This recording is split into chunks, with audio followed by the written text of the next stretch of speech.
your thinking hat on because we are going to talk about something quite serious, sin. And so let's start with the reality, and that is when your dog bites the mailman at night when he goes to sleep, the dog would not be tossing and turning and saying, "Oh, I did wrong."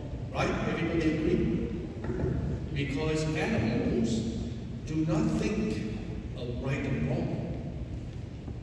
Animals are not capable of thinking right and wrong. Only human beings. You and I, as human beings, are the only creatures of all the creatures that do things and then say, "Was that right or wrong?" The elephants don't do that. Your cats don't do that. The most dolphins, the smartest dolphins in the ocean, they don't swim around and say, you know, what's right, what's wrong. They just swim around. You know what I mean? So the one thing I want to point out to you that is so unique about us human beings, no other creatures on earth do this, and that is we think right and wrong. What's right? What's wrong? Did I do right? Did I do wrong? Okay? Why? Why are we the only creatures capable of doing this? Why are we the only creatures that do this? And the answer, I think you know, is because we are the only creatures that were made in the likeness and image of God. Everybody? We are the only creatures that were made in the likeness and image of God. And because we're made in the likeness and image of God, God puts into our heart this very unique thing, and that is to question what's right and what's wrong. So what's right and what's wrong? Nowadays, people are all confused because people are saying that what's right is what's wrong, depending on us. Whatever you think is right. Whatever you think is wrong. Well, the problem with that is confusion, right? Because I may think that something is right. You may think that some same thing is wrong. Who is right and who is wrong? You see what I'm saying? Confusion all over the place because people are going around and saying, "Oh, what's right and what's wrong is up to you." Well, if it's up to you, then if it's right for me and it's wrong for you, then who's right and who's wrong? Total confusion, right? God knows that this is going to happen, and that's why God gives us something to guide us, to say, follow these things, and you will know what's right and what's wrong. Can you guess what that is I'm talking about that God gives to us to guide us in our life? What am I talking about? The 10 Commandments. Can I have somebody to help me write on the board? Come on. Read.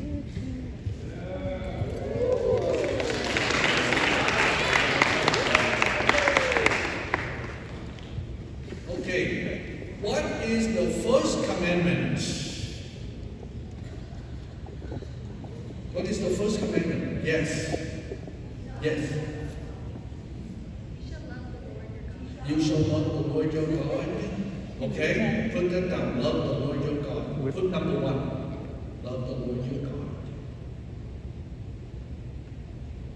Good?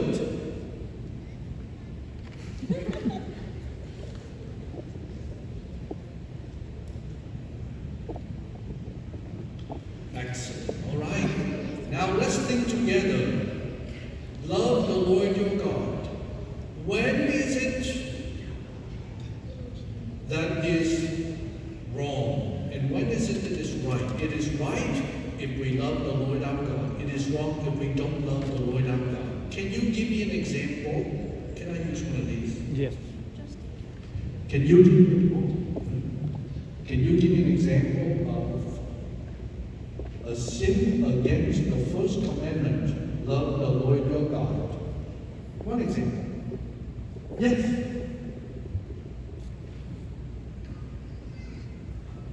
Like, in the Bible, when I think it was after they parted the Red Sea with Moses, and they were like, oh, I don't really believe in God anymore. Like he just saved my life. I don't really believe anymore. And they just started believing another like God, and which was like a golden cow. Very good. Okay. So the people sin against God, the first commandment. Wow, you right good. Okay, so people sin against God by worshiping other gods. Now people in that time worship a golden cow. Okay?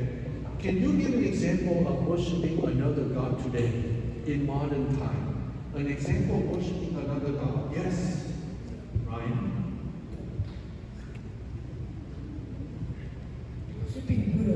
Worshipping Buddha. Wow, that's very clear. Worshipping another god. Can you give another example? Loving the Lord your God. Yes. Paganism. That's a big word. Paganism is part of. Listen to this, guys. Do you know that part of paganism is worshiping the earth, worshiping the trees, worshiping the sea, worshiping the mountain? Do you know that? So now, listen carefully. They are telling you, it's important for us to take care of our environment. There is no question about that. Okay? We've got to take care of our environment. But be careful, because they are making it almost, I want you to have your antenna up, right? Because they make it almost like that's God, Mother Earth. You've got to take care of the trees. The trees are more valuable than humans. Oceans are more valuable than humans. So I want you to pay attention to that. That's part of paganism. Paganism is worshiping things. Okay? So the environment thing is very important. We all agree. But sometimes, push it a little too far, it becomes paganism. Everybody? Okay, let's move to the second commandment. What is the second commandment? Yes. You shall not say the Lord's name in vain. Don't take the name of the Lord in vain. Don't take the name of the Lord in vain. That should be obvious, right? Can you give me an example of taking the name of the Lord in vain? Yes, back there, with the fuzzy hair. Oh my G.O.D. There you go. Well, just a minute. So if you are praying, that's different, right? If you say, Jesus, I love you, help me. Well, that's a prayer. Everybody?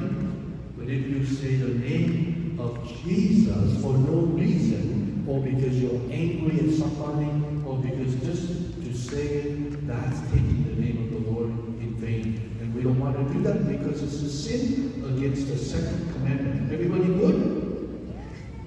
The third commandment. What is the third commandment? Yes?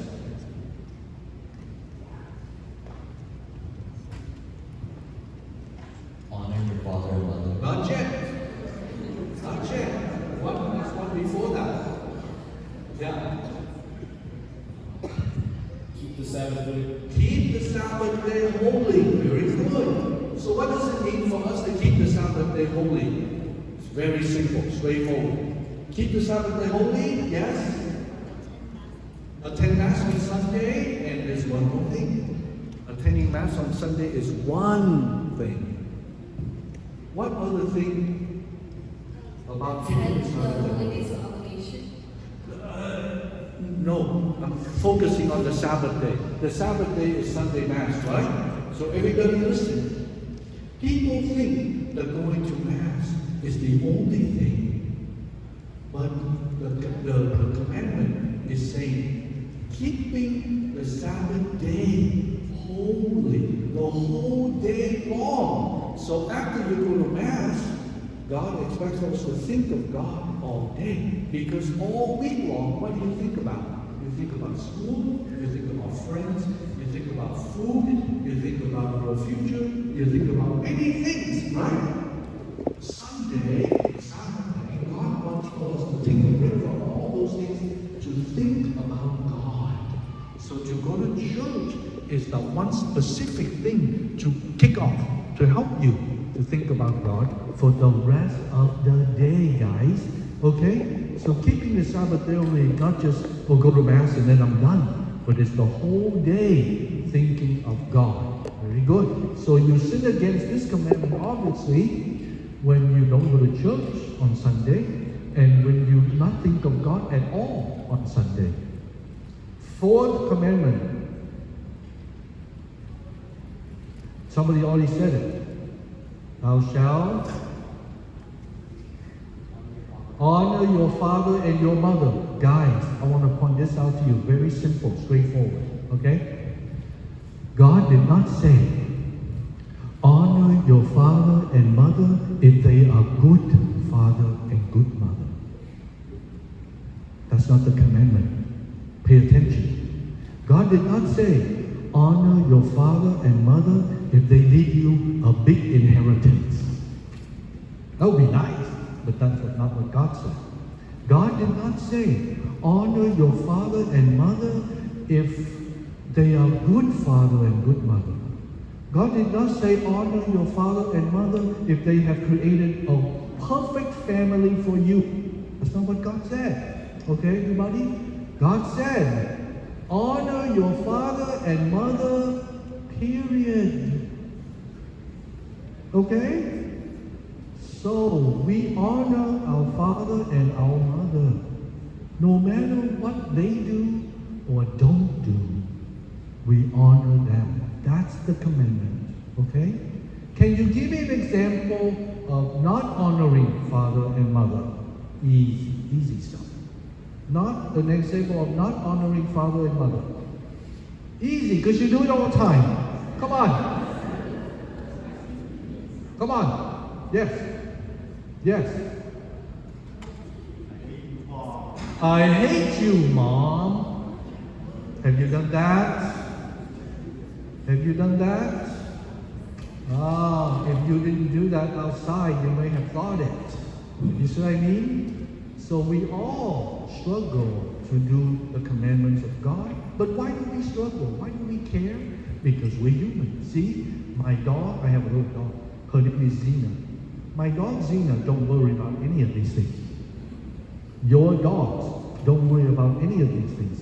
We do. Okay? We're unique. Right?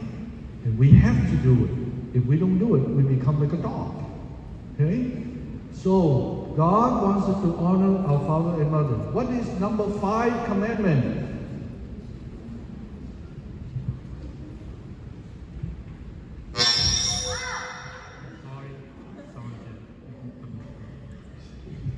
Sorry.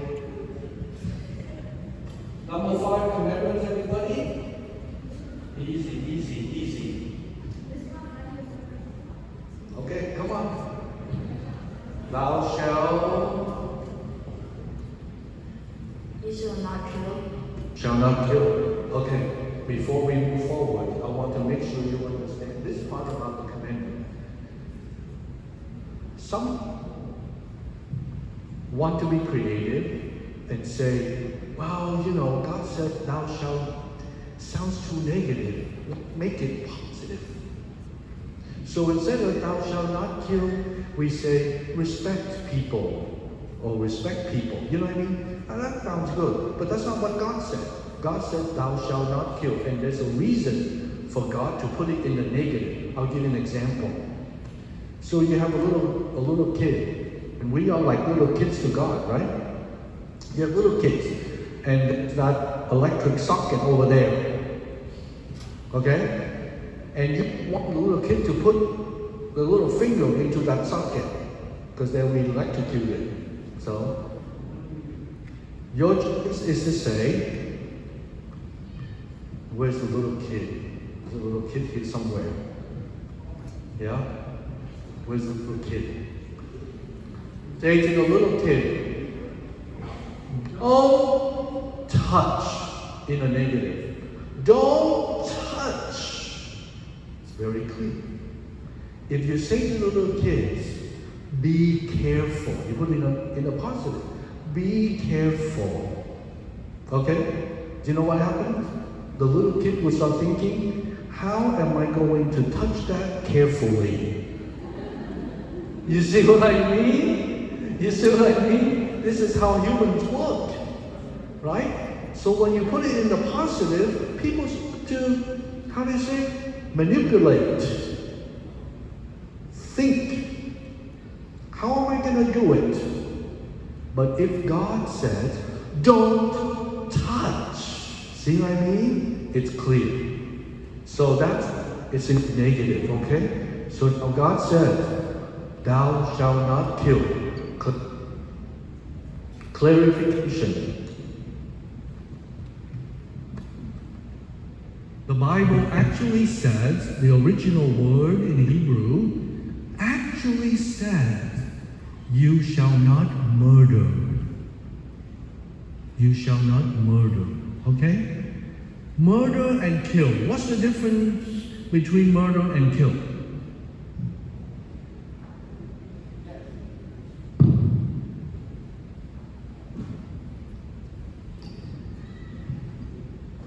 So murdering is ending an innocent life. Okay? And killing is ending a life. And there's like Okay. right? Almost. So the difference is, you give it a try. You give it a try, Ellie.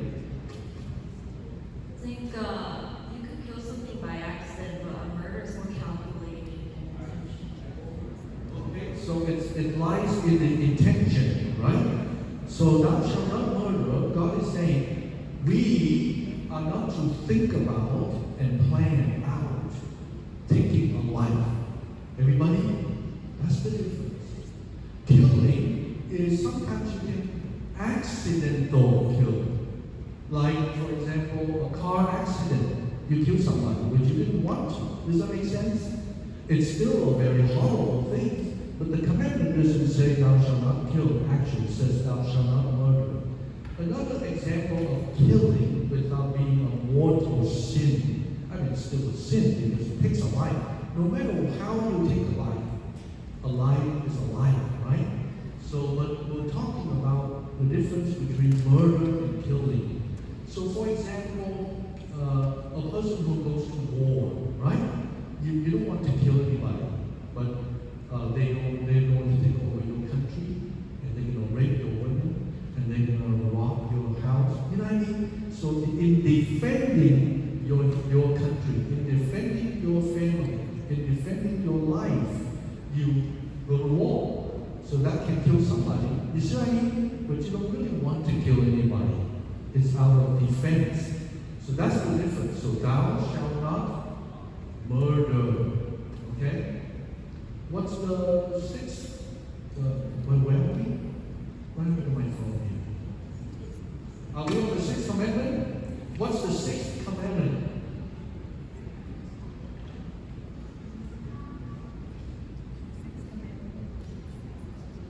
Not yet. Say. Sixth commandment. This is the big commandment. You shall not commit adultery. Thou shalt not commit adultery, okay? So adultery is a very specific word, but actually it stands for a lot of stuff. A lot of stuff, guys. Let me throw out at you some stuff. Okay? Pornography. Everybody? Pornography. So basically, this is the number 6. Has to do with the sexual sin. any sin that has to do with our sexual deviance, right? This is a big one because we all live in a society where this is a big thing. So we have to fight against this all the time, right? So thou shalt not commit adultery is having to do with all sexual sins. Pornography is one. What else? Can you give an example of another sexual sin besides pornography? Yes. Sexual harassment? Harassing somebody. I hope you have not been harassing anybody. Okay. Yes. Yes. Andrew? Lusting over others. Lusting is what? What's lusting? Lusting is, so here's the thing, right? I want to make it clear to everybody so that you don't think wrongly about chastity. Lusting is looking at a person with the, looking at a person as an object to please me, to pleasure me sexually, okay, in thoughts. So in thoughts, I look at an individual to give myself pleasure. Whereas there are many ways to look at a person, right? There's nothing wrong with seeing a person and say, oh, she's beautiful. Is there anything wrong with that? Nothing wrong with that. You see what I mean? It becomes wrong when you go, she's beautiful and I want her to please me and be alone, and she doesn't belong to me or he doesn't belong to me. You see what I mean? So don't think it wrong because sometimes young people say, well, I like beautiful girls, I like handsome boys, and so I always, since I just give up. Oh, you see, there's nothing wrong with admiring the beauty of God's creation, appreciating the things that God created around us, especially the opposite sex. There's nothing wrong with that, right? So adultery is when you lust. Lust means you use the person for your sexual pleasure. And we don't want to do that. We want to be chaste, we want to be pure, we want to think of the other person as an image and likeness of God. Right? Very good. Okay, number 7. What is number 7? After thou shalt not commit adultery, somebody already said it over here. Somebody said it over here. Yeah.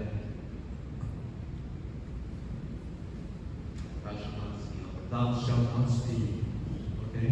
So stealing is something that God doesn't want. Now, again, back to the beginning of the talk, is that we are talking about these things at all because we're humans, right?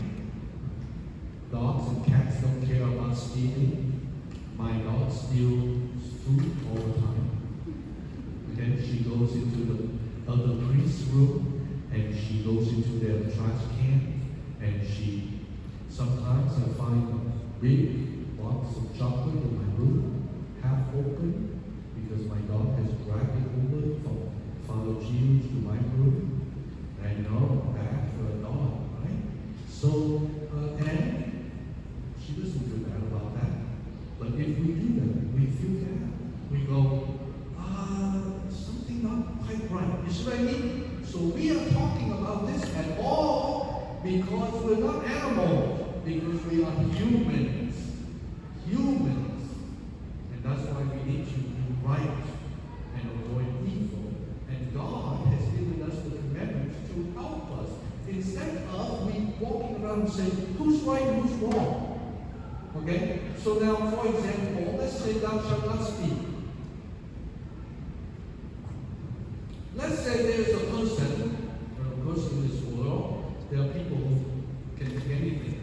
Let's say there's a person, using the example, E. So let's say he is she claims, she said, I don't think stealing is wrong. That's my opinion. Okay? But he is saying, in my opinion, stealing is not wrong at all. Especially if you're stealing from bad people. Especially if you're stealing from rich people. It's not wrong. Okay? So that's the opinion. How do we know if that opinion of that individual is right or wrong? How do we know? The only way we know, guys, is to go back to here. You see what I mean? Without the commandments of God, we don't know. Because everybody can have their own opinion. You see? That's why the commandments are so important for us to know and to live by. A person can have a wrong opinion. But how do we know it's wrong? Well, because God says it's wrong. Otherwise, you're going to go around and say, oh, Yi, why did you steal $100 from me? That's wrong. And Yi's response is, I think it's right. Who are you to judge me? You see the problem here? Then what are we going to do? Who's right, who's wrong? Unless we have the law and the laws of God. Thou shalt not steal. Everybody get it? And what's the 8th commandment? The 8th commandment, it's right there.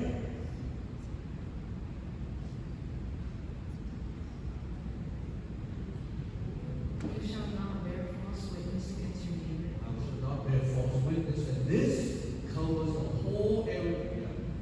Thou shalt not bear false witness. And this covers the whole area of what? Thou shalt not bear false witness. Yeah, lying. And this is a big area. Big. Because all of us struggle with this. Okay? Again, animals don't care. Right? We care. Because we're humans. Because we're made in the likeness and image of God. And God is true. So we care about the truth. So, in our lives, when we say lies, we are not being, how do you say, human. We're being less human. But it takes time. It takes time for us to grow and to control and to say, I don't need to lie. I can say by the truth. Okay, so thou shalt not bear false witness. Witness is and bear is B-E, is what E there.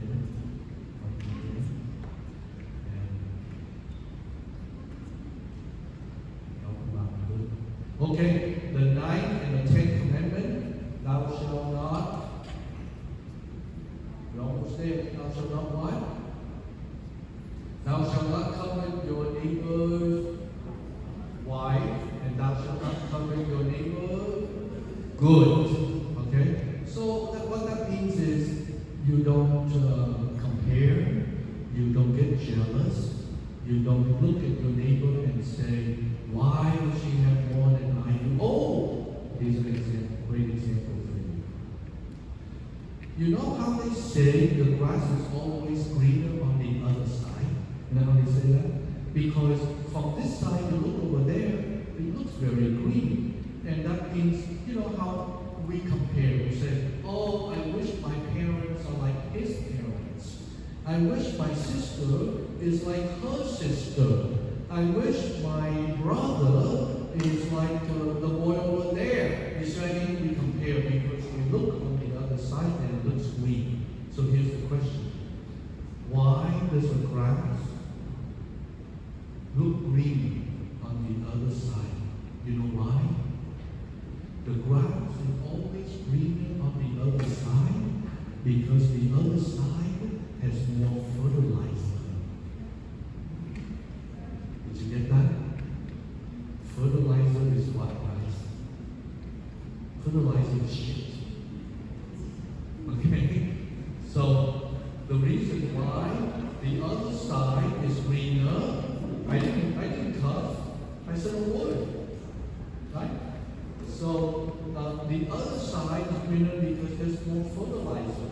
meaning there's more, yucky stuff to make you green. So when you look at other people's family, other people's parents, other people's sisters and brothers, you only see the green, you don't see the fertilizer. See? So be careful. So God's commandment help us and to say, stay with what you have and work with what you have instead of being coveting or jealous or envious of others. So kids, to live by the commandments of God, he's very diligent. Look at this. So to live by the commandments of God is to avoid sin. When the question is asked, how do we avoid sin? Sin is against the commandments of God. So if you keep the commandments of God in front of you and throughout your life you live by it, you are able to live better life. But because we're human beings, we need help. So there are three things that can help us to live by the commandments of God. One, of course, is always God's help. And God's help gives to us the best way. Where does God give us the most powerful help? In everything that we do as Catholic, what is the most powerful thing that we do? Hint. We're going to do it in a moment. What is the most powerful thing that we do? The most powerful grace that God gives to us? Yes. The Mass. That's why we go to church. And in church we receive the most powerful grace from God, help from God to live the commandments. The second way to help, thank you so much for your help. Ethan, thank you Ethan for his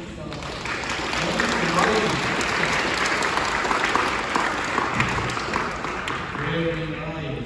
Good job, Ethan. Okay, so one is Mass, two is who else helps us to live by the commandments? I'll give you a hint. It's a woman. Who else helps us to live by the commandments better? Yes? Mary. Mary is the mother of Jesus, and she's in heaven, and she is powerful. And she will help us to live by the commandments. So make sure we pray and ask the Blessed Virgin Mary to help us. What's the third thing that we do to help us to live by the commandments? I'll give you a hint. You should do it once a month. What is it that you do to help you live by the commandment? To resist sin?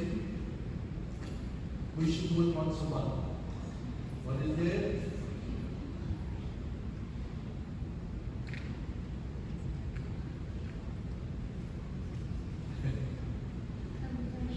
Go to confession, okay? So before we start, I want to talk about confession for just a moment. Just a little moment. Do you know that when you go to confession, whatever you say in the confession is absolute confidential? Meaning, did you know that if you go to a psychiatrist or psychologist and have a therapy session, okay, and you say things it's very confidential, everybody, very professional, very confidential. But did you know that the government can still subpoena you, and say, you're going to have to, or the psychiatrist, you have to turn over the file by law, because we are in the middle of an investigation of something. So review to us what was said in the therapy. Well, professionally, the therapist would not do it, but the law can subpoena the information. So even in therapy, the confidentiality level is not absolute. This is my point. The only place that the confidentiality level is absolute is in the confession, because you see, when the government comes to the therapist and say, give over or we will what? Arrest you, put you in jail. And the therapist would say, oh no, I don't want to lose my job, I don't want to be in jail. So here, you see what I mean? I don't want to be away from my family, that's nothing to me, right? When they come to the priest and they say, no, tell us what was said in the confession or we put you in jail, the priest will say, put me in jail. Because the priest will not ever repeat what was said in the confession. Okay, so that's why the confession is the only place that you can find absolute confidentiality. So, for example, you come to confession to Father, speak to me, okay? After you talk to me in the confession, your mom waited for me outside. And your mom said, so what did my daughter say to you? You know what the priest would say to your mom? The priest would say, what you talking about? I have no idea what you're talking about. Who's your daughter again? I don't know. We have amnesia, okay? So priests have amnesia after confession. We don't remember. We will never repeat it to anyone. Oh! So let's say after you confess your sins to me, okay? And tomorrow you see me at Mass and you say, oh, Father, see, yesterday in the confession, I told you that I had this problem. Let's talk about it some more. I want to talk to you about it some more. Guess what I will say to you? I will say, who are you again? What are you talking about? You see what I mean? It's so absolute that the priest will not even talk about it with you. At last, the only way that the priest will talk about it again is how? You go back to confession. You see? You go back to confession to the priest and say, Father, last time I told you this sin and I'm working on it, can you help me? Then the priest will help you in the confession. But outside of the confession, even you, if you want to talk about it, the priest will not remember you or the sins. So that's how absolute the confidentiality in the confession is. It's awesome, guys. So that's why it's beautiful to go to confession.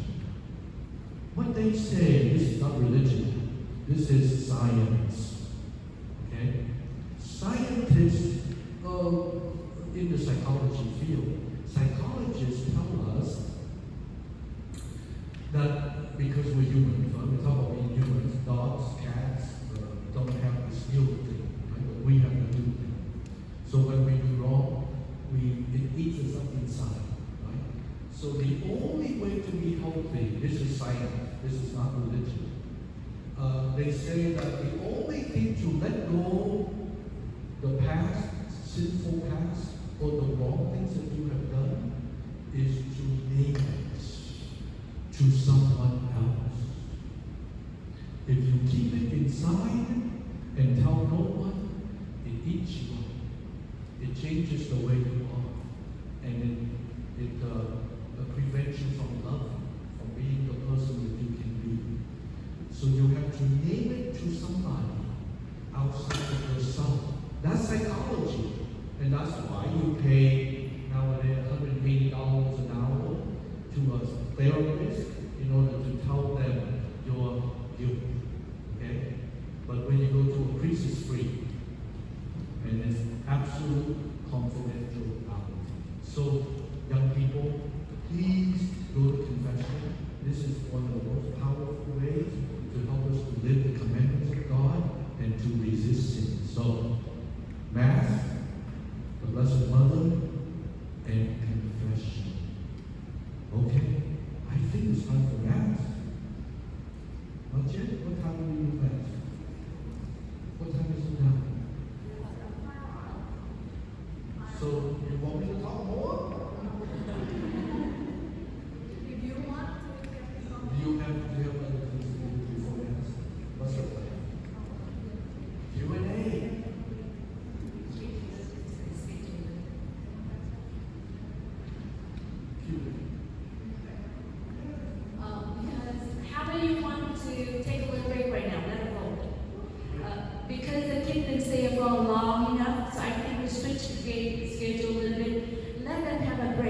refreshment and snack outside, and then we come back for Q&A, okay? So please stand up, we take